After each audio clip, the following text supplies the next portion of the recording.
안녕하세요. 나폴레옹입니다. 제가 지금 뭘 쓰고 있냐면요. 무신불리이라는 공자님의 말씀을 쓰고 있습니다. 무신분립에 대해서는 여러분 너무 잘 아시죠?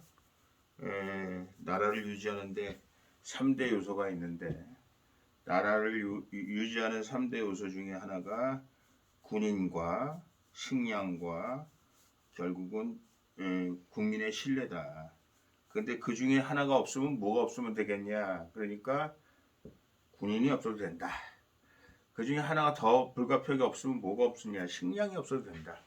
그러나 무, 신, 불, 립 신앙이 없으면 국민들에 대한 신뢰가 없으면 결국은 나라가 존재할 수 없다. 그런 얘기를 하고 있습니다. 지금 제가 말씀드리고 싶은 거는 나라에 대한 신뢰를 얘기하는 게 아니고요. 우리 후보들에 대한 신뢰를 지금 얘기하고 있습니다. 우리 후보들이 과연 국민들의 신뢰를 받고 있는가라는 문제에 대해서 여러분들이나 나나 한번 생각해 보셨으면 좋겠다. 그런 생각이 듭니다. 굉장히 날려 쓴 게 아니라요. 이만큼 좀 신뢰할 수 없다는 의미에서 제가 이렇게 지금의 심정, 국민의 심정을 한번 써봤습니다. 오죽하면 교수들이 올해를 묘소동철하고 그 경찰하고 도둑놈이 같이 있다는 얘기 아니겠어요? 그런 표현을 했습니다. 급기야는 이상민이라는 사람이 올렸더군요. 얘기를 했더군요. 윤석열 그리고 그런 얘기는 했어요. 뭐 옛날에 무슨 줄리가 무슨 술집에서 이랬니 어쩌니 그 사생활 영역에 대해서 얘기하지 말아라 이런 얘기를 했습니다. 그럼에도 불구하고 그 학력 문제라든가 뭐 이런 거는 참으로 그 학경력을 속였다든지 그리고 그거를 통해서 뭐 시간 강사가 되고 또 교수가 되고 교수 시도가 되고 또 논문 의혹 이런 것들은 명명백백하게 밝혀져야 된다 그러면서 윤석열이라는 사람을 비판을 했습니다. 또 이재명 후보에 대해서도 여러 가지 얘기를 했어요. 그 아들 문제에 관해서도 얘기했고 화천대유에 관해서도 얘기했고 과연 이 두 사람이 특검을 하자고 하긴 하는데 둘 다 특검할 의사가 없는 거 아니냐. 지금 검찰은 지금 뭐 하는 거냐. 뭐 이런 식의 얘기를 했습니다. 그러면서 이런 사람들이 만약에 국회의원 선거에 입후보했다면 당에서 이 사람들 과연 국회의원 공천을 줬겠는가. 국민들을 너무 힘들게 하고 너무 어렵게 한다. 그런 얘기를 했습니다. 저 역시도 참 거기에 대해서 100번, 1000번 동의하는 거죠.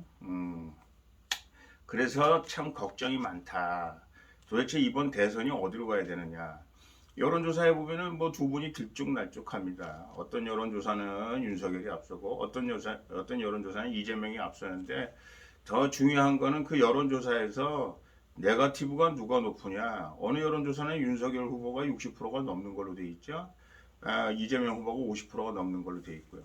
아니 무슨 대선에서 우리가 원하는 후보를 뽑는 게 아니고 우리가 덜 미워하는 후보를 뽑아야 되는 이런 급기야는 참 이런 상황까지 왔다는 거죠. 자, 묘한 시점에 홍준표와 안철수의 대화가 눈에 들어왔습니다. 홍준표가 그런 얘기를 했어요. 그나마 이 대선판에 그 보이는 사람은 결점이 없는 사람은 안철수다 이렇게 얘기를 했습니다. 그랬더니 안철수는 모 눈에는 뭐만 보인다 뭐 이런 표현을 하면서 자기 생각에 두 후보 말고는 홍준표 후보가 있지 않느냐 뭐 이런 식의 서로 덕담을 주고받았습니다. 아마 우리들이 홍준표라는 분이 앞으로 어떻게 할 건가라는 것에 대해서 다시 한번 고개를 갸우뚱하게 되는 거죠. 국민의힘 후보를 밀게 되는 건지 아니면 도저히 윤석열 후보를 못 밀어서 안철수를 밀게 되는 건지 묘한 뉘앙스에 있는 얘기들을 했습니다. 안철수라는 분도 그렇죠. 모 눈에는 뭐만 보인다. 이렇게 표현하기보다는 예수 눈에는 예수만 보이고 공자 눈에는 공자만 보이고 부처 눈에는 부처만 보인다. 뭐 이런 식의 표현을 하면서 했으면 좀 더 시너지가 낫지 않았을까라는 생각을 하는데 이건 어찌되었든 홍준표라는 분은 두 후보에 대해서 영 후보 자격에 대해서 미심쩍어하고 또 국민들이 그런 상황에 대해서 정말 고통스러워한다라는 얘기를 계속 해왔고 그것의 활용점정으로 안철수라는 사람을 급기야 거명하기 시작했다라는 말씀을 드립니다. 사실 안철수, 홍준표는 여러 가지 그 동질적인 면이 있죠. 뭐냐면 같은 PK라는 거잖아요.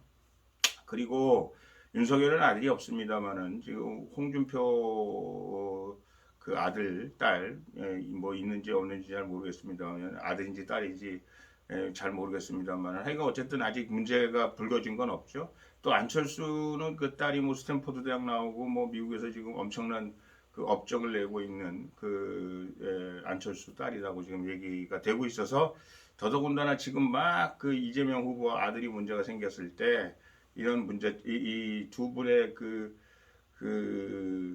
알 듯 모를 듯한 대화는 이번 대선에 또 다른 변수로서 작용할 수 있을까 없을까라는 생각을 하게 됩니다.